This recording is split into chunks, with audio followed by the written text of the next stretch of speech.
guys! Welcome back to my channel. It's me, Carlene Abigail. And for today's vlog, come with me as we explore the beautiful highlands of Bukidnon!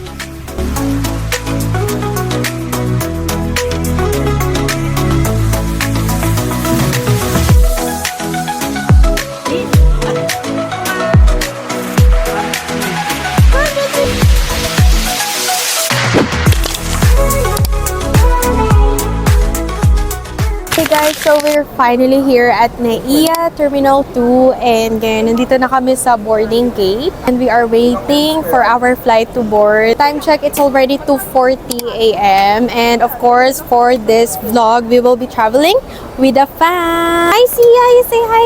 Hi. Hi Tuy. And this is my Lola. Say hi. Pinaka-highlight ng ating trip. Hi sir, kamusta naman ang buhay natin? Sila na yung makakasama natin sa vlog and of course ang aking parentals at ang aking kapatid at itong babaitang to. Yeah, we're off to Bukidnon. For this trip, we're flying with Philippine Airlines from Manila to Bukidnon. The flight takes around 1 hour and 30 minutes, smooth and comfortable all the way. After landing at the airport, we headed straight to a local kambingan eatery. There were a lot of choices, but I ordered kambing caldereta. To taste, rich, savory, and perfectly cooked. Next, we went to the pineapple plantation. I was amazed at how organized it is. From above, it looks like a perfect grid of golden pineapples stretching as far as the eye can see. Hi guys! So we are finally here in Bukidnon and ito ay isa sa mga sikat na tourist spot here in Bukidnon and we are here at Dahilayan Adventure Park. So right now, nakabili na kami ng entrance for 100 pesos lang and ngayon tatry natin yung kanilang mga rides sa loob. So, lika guys!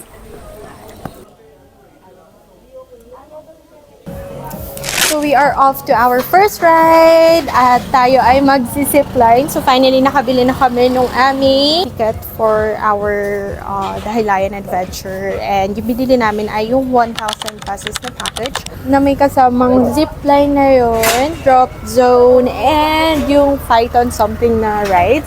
So of course, ito ang aking kasama na naman. Say hi! Hello po. Umayos ka naman. Hi!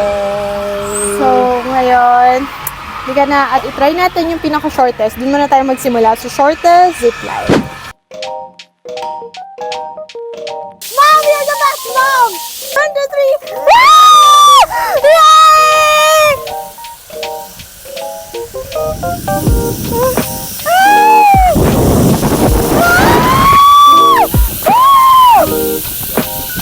Nice! So good.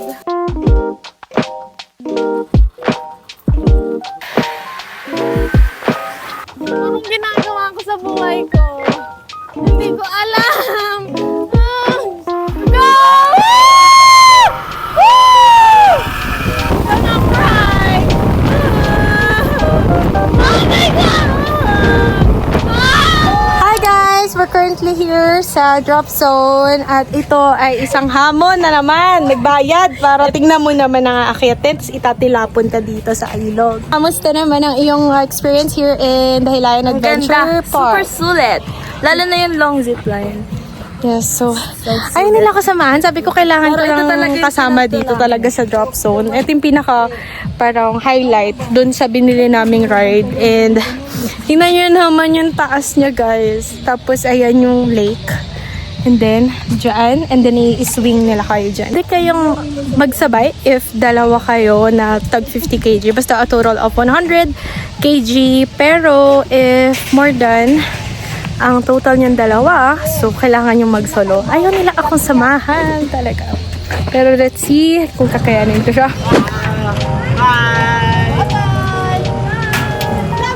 2, 1, go!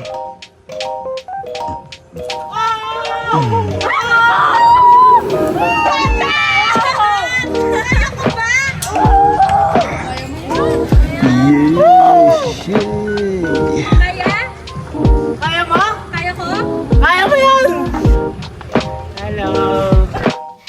After our adventure at the Hilayan Adventure Park, we headed to the Del Monte store to try their famous pineapple ice cream. Okay guys, so we are currently here sa Del Monte, hindi ko alam, Del Monte Kitchenomics. So dito kasi yung parang main plantation nila ng pineapple. So that's why itatry natin itong kanilang famous pineapple ice cream. So as in, sa pineapple talaga siya sa loob yung ice cream. So na-curious kami dito kung anong lasa niya. And yeah, let's try it together with my Bobo. Let's try. Open it. Nasa isang malaking freezer siya. Na panay ganito ang laman. Yeah, so usually mga tao nag-i-stop over talaga dito para sa pineapple na ice cream. So, ito talaga yung isa sa pinupuntahan here in Bukidnon since dito yung parang main plantation ng Del Monte. And look at that. Ayan yung ice cream sa loob mismo ng pineapple. So, ikaw, taste test mo. Taste test. How was it? Lasang resemblance ng fruit salad na ice cream. Alam niyo yun, yung selecta. Ganun ang pagkakalasa niya. Ooh, okay. Ako, to be honest, hindi ako fan ng pineapple. Kaya, let's see kung anong lasa nito. Let's try it na. So, ito siya. Hindi nga, fruit salad. Lasang fruit salad na more on, mas nagaano yung maasim, guys. So, this one is so good. And yeah, you should try this. Para siyang fruit salad na maasim. So good. So, if pupunta kayo dito sa Bukidnon, so pag after nyo sa Dahilayan, daan kayo sa Del Monte to try their pineapple ice cream. So, I'm currently here at the local eatery here in Bukidnon. And yan, usually talaga kapag nag-travel, much better if dun kayo sa mga kung saan ang mga locals kumakain para matikman yung authentic dishes nila. Umorder kami nung isdang tinola, and then we also ordered this one which is called sinugba, a local dish here as well. So, itatry natin siya. So, kain na kami kasi it's already 2:34 p.m. na. Hindi pa kami kumakain ng lunch after all of the adventure in the Hilayan Park. So, kain na tayo, guys. So, tikman ko muna ito.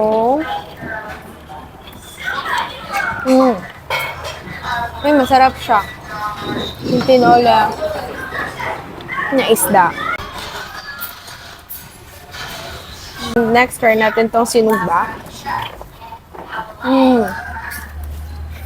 Inihaw siyang baboy. Kain muna kami, pagod na, wala pang tulog. So, I'll get back to you guys later. Even though day 1 started with no sleep after our flight, we were super happy from the very start. We dived straight into adventures, saw the amazing pineapple plantations, and enjoyed delicious local food and desserts. It's just the start and I'm already loving every moment. Good morning! This is our day 2 here in Bukidnon, and look at the view, guys. Ito guys, yung view nung aming ni-rent na hostel here in Bukidnon, and look at that, guys. Ganyan yung kagandang view na bubungad sa inyo sa gandang umaga here in Bukidnon, and nakikita niyo yung view ng mountains and yung kanilang taniman. Today guys, so very chill day lang siguro tayo ngayon, and baka more on grocery lang yung ating gagawin, and mamalengke, and of course kain. And hindi ko na kayo matutour dun sa aming hostel kasi medyo magulo na yung mga gamit namin. Pero this one, ito yung aking family, no? Nandito kami sa parang veranda nila here, so pwede kayong mag-chill dyan. And this one is good for up to 10 packs, and air conditioned siya, guys. It costs around 8,000 pesos for 10 packs. So, not bad na rin, guys. And to be honest, 7 days kami mag-i-stay here. Kaya, sulit na siya for its price. Mura na siya. Although, kailangan nyo nga lang talaga ng transportation kasi medyo liblib rin siya. And kailangan nyo pa mag-travel papunta dun sa mga tourist spot. So, ngayon, let's start our day 2 here in Bukidnon. And see you again, guys, later. Ayun. Wow! Tumbling daw. Matakot ka pag ako ang umakit niya. Dito pa namarok na yan. Marang na kalbo. Let's eat. Ay! Nilaman. Is it good? Yeah, so yummy. Taste test ng buko ni Kuya. Pakita mo siya. Buko ni Kuya. Ito, pakita mo to. Ito siya, guys. Binatas na nila. Okay, so taste test time. Kasi di ko alam paano ko inom. Gege.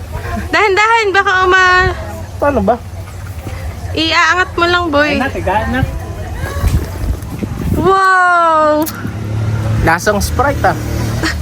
Pag ganyan ang ano niya, Lasang Sprite. Parang may ano, may sugat.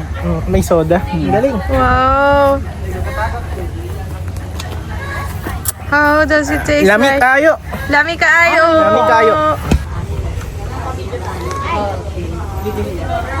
Oo nga. Lasang Sprite. This is so good. Lami kaayo. So here's my Tita Jonah. Yeah, from the roots.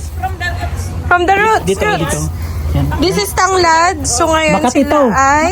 Oo, katito pag ganyan balat mo. Kaya pag nagkukuha ka, ganyan mo. Tapos Oh. dito ka mag ano. So kailangan Kasi ugat, guys. Dito ang mabango.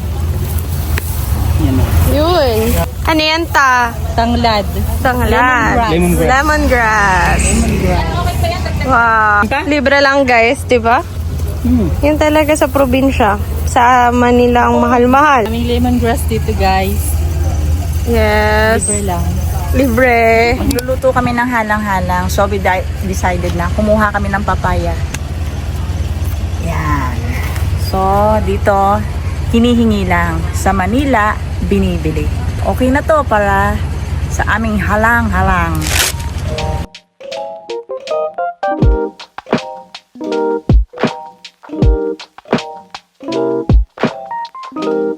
So, okay guys, so today is our third day here in Bukidnon, and look at us guys. Buhay probinsya, napakalayo ng ginagawa nila sa Manila. Kamusta ka naman, ma dear? Malapit na mapuksan. Konti days na lang.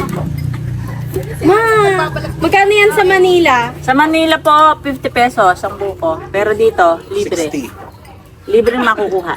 Ito, mapuputol kamay mo. Pagkain mo. Madam, nagluluto po siya ng pasta.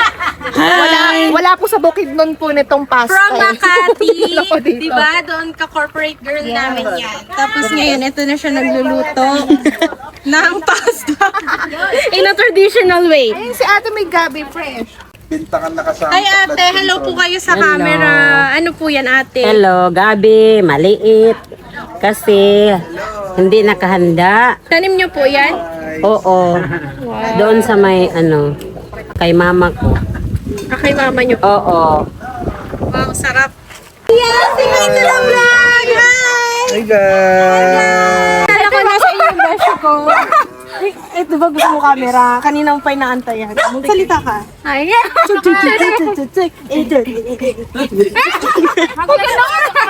Mapapanood ka sa vlog. Hi, maing hapon sa inyong tanan. Lagi na lang ayoko na. Ay, isa pa. Hindi corporate girl namin. Exposure mo yan. So, okay. Sige, game. Ano, shy type ako. Ayoko nang ganun. Hindi ka shy type. Ay, hindi ba? So, nandito tayo sa kanyang hacienda ngayon. Hacienda? So, ngayon, may kapihan sila, may bukuhan, kakao. Ay, kaya talaga Ano kami? BFF kami nito. BFF, yes. Mahal kita, na-attach na ako. Okay naman? Okay na guys. So, see you again later. Bye. So, this is the sugar cane, guys. Ganae. Tamis. Diabetes is waving. Or, ang titara lang sarap. You should try. Nalulunok? Nalulunok? Tiwala mo lang yung Ay, luluha pala eh.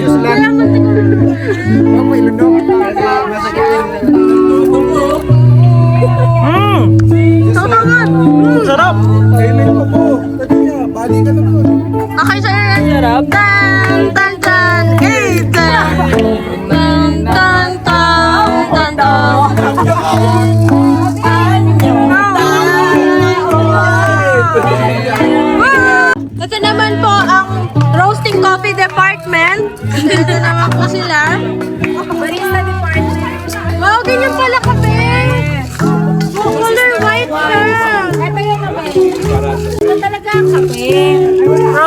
this to this.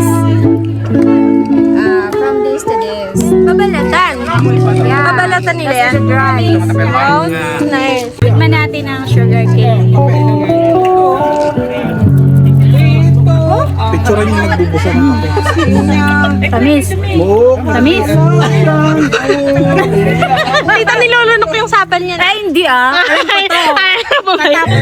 Sorry. Hello! Ito sila nagluluto. Paano yan, kuya? Hindi siya nahihiya. Kuya, hi ka na lang. Hi po. Dito yung pagna-roast ng kape. Anong tawag sa ganito? Finished product. Meron pang natira.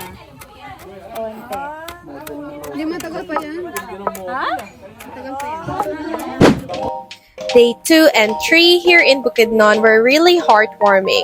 Most of the ingredients were basically free, fresh from local farms, so different from Manila. What made it even better was bonding together while preparing the food. Simple moments, but such a great experience.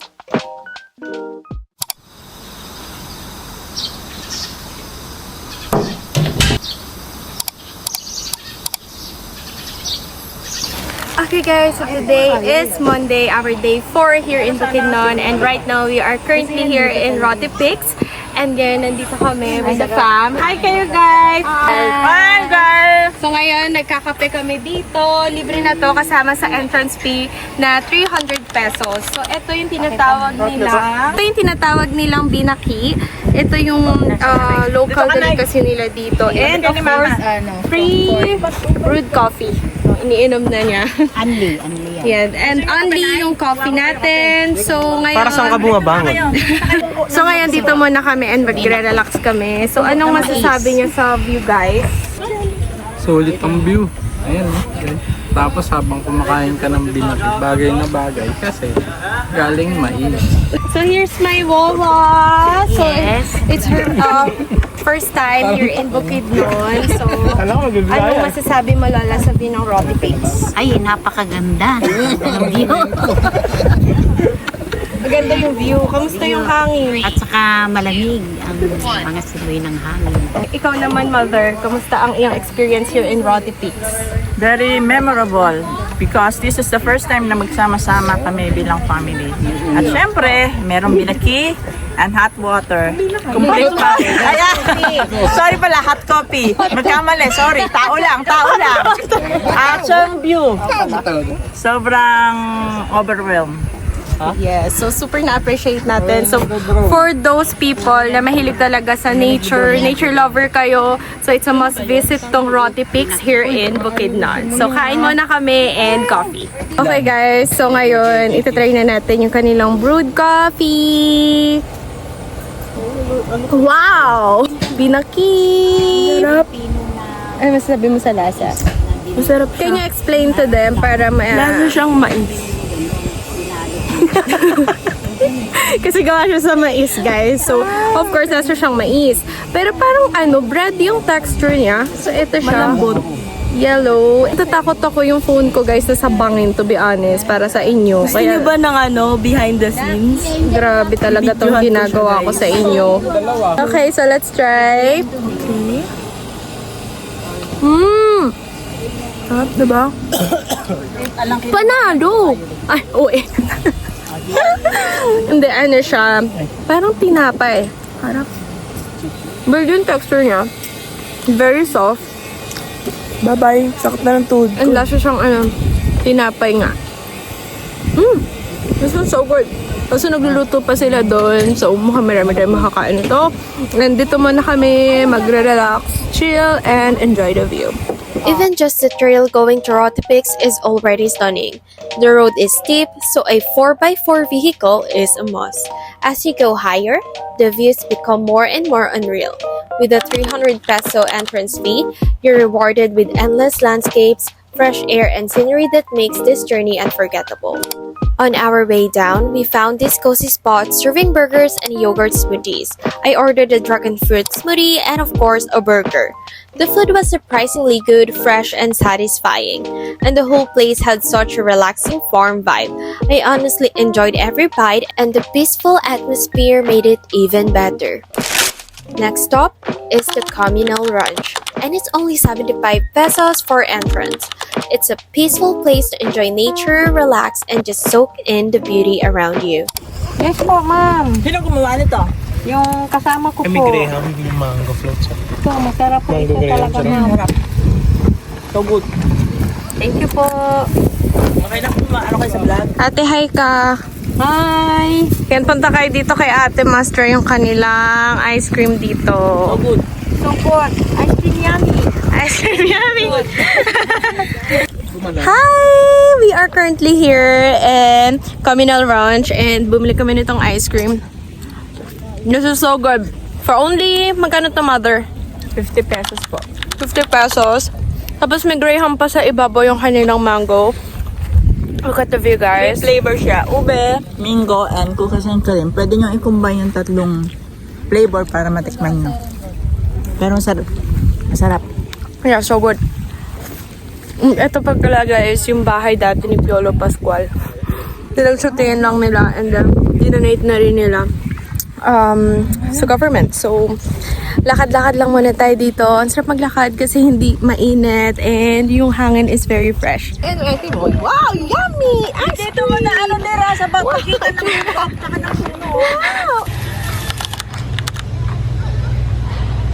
Hi guys! After 2 hours, andito na tayo sa Lakeview Cafe. Lakeview Cafe is located here in Valencia, Bukidnon. So 2 hours drive away siya mula dun sa aming tinutuluyan. Today is our day 5 here in Bukidnon. We will stay here for a while, magko-coffee, relax, and chill lang dito.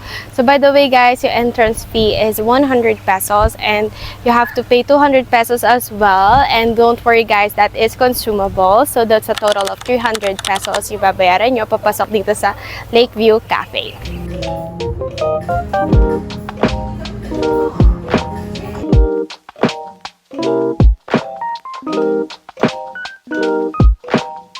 Okay guys, taste test na nung ating coffee. I ordered Biscoff Latte. And then, ito-try natin siya. Ang cute lang kasi meron talagang biscoff sa ibabaw and may whipped cream and pinala-sweet ko siya para hindi super tamis. So, tikman natin siya. Mix natin and taste test. So good.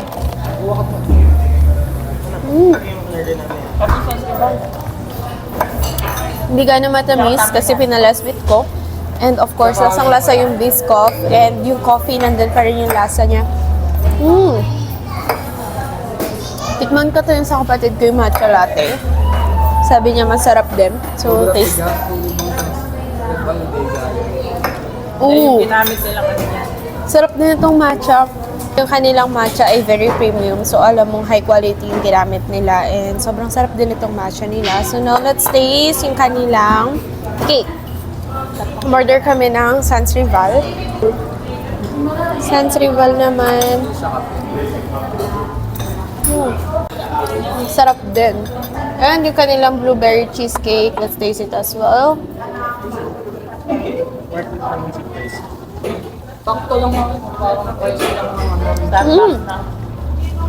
Totoong cream cheese talaga yung ginamit. Unlike other blueberry cheesecake.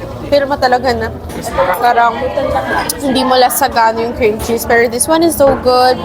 Alam niyo yun guys, yung price niya for me okay na okay siya. And of course, kasabay doon, may enjoy mo pa sa labas yung view ng lake. Kaya super na-enjoy ko dito sa Lakeview Cafe. So ngayon, mag-chill muna kami here and I'll get back to you guys later.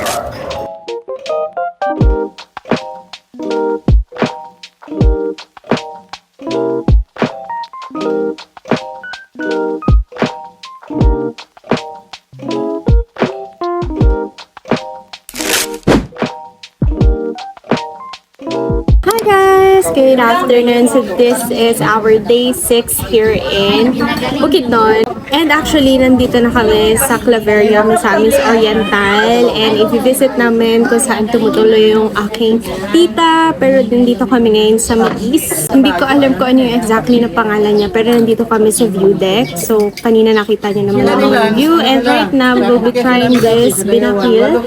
So, parang siyang chocolate na coco. And taste test tayo. Mapait. Lasa mo yung kakao. And you can also put sugar if gusto nyo medyo matamis siya. And gusto mo na kami mag-chill and explore natin yung Claveria, Misamis Oriental. Wala ko picture. Ngayon try natin tong Puto Maya. Gaya-gaya Puto Maya. Hey! Mukha siyang sa first glance. Mukha siyang puto. Ay, puto. Mukha siyang biko na may latek. Yung na itsura niya. Tikman natin. Kinakamailan to no? Meron siyang dahon pala sa ilalim. Mukha siyang biko na may parang latek sa taas. Tikman natin.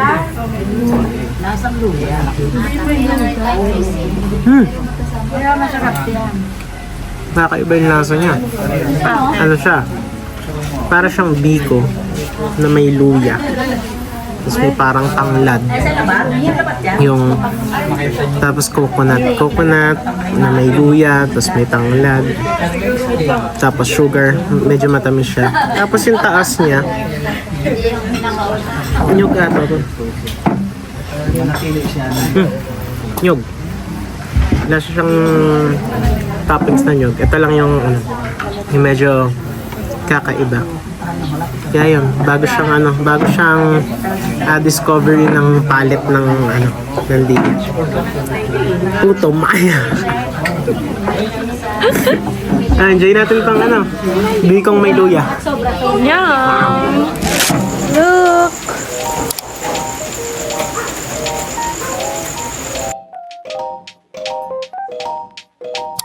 Our short trip to Claveria was amazing. We enjoyed some home-cooked fried chicken while taking in the stunning mountain views. Simple but unforgettable. This Bukidnon trip holds a special place in my heart because it's the first time our whole family traveled this far together. The best part wasn't the destination, it was the journey, the laughter, and the moments we shared. We got to see new places, experience things we'd never forget, and bond in ways we hadn't before. The lesson here? If you can travel, do it. You never know what tomorrow holds, and the memories you create with your family are worth far more than money. It's the moments, the experiences, and the people you're with that last forever. Family time is the one thing that stays with you long after the trip is over, and that's the real treasure.